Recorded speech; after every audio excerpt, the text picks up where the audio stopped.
The topic of my communication exercise C would have to be the hot car exercise, in which I chose this not simply because it was our first hands-on example of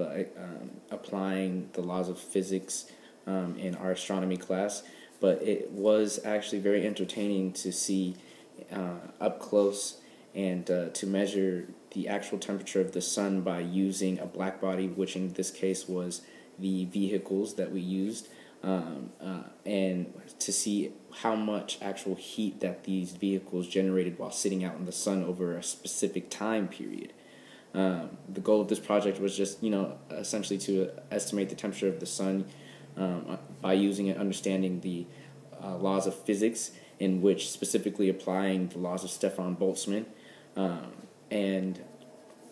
I very much associated this to say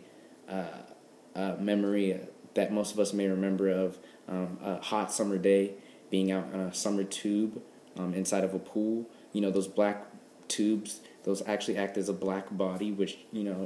actually can heat up pretty quickly. So you'd be swimming around in this tube all day in the pool, and it's cool while it's with you and you're in the pool, but you may hop out for a little bit from the pool. 30 minutes later, you come to get back on the tube while it's been sitting out in the sun, and you may notice that the inside of the tube is a lot hotter and warmer, even though it's still sitting around in the cool water. Well, by the laws of Stefan Boltzmann, this actually can tell us the reason why of this, and we can actually measure as well how much actual heat was convected. Essentially, anything that I would do to change this would be to link up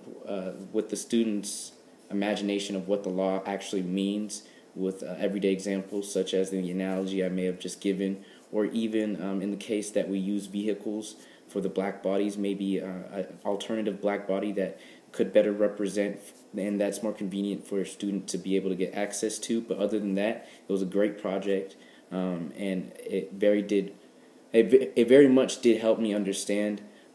this law of Stefan Boltzmann, and helped me understand as an astrophysicist now that the ways to be able to measure the actual heat of stars, or I should say the temperature of stars, etc. Thank you.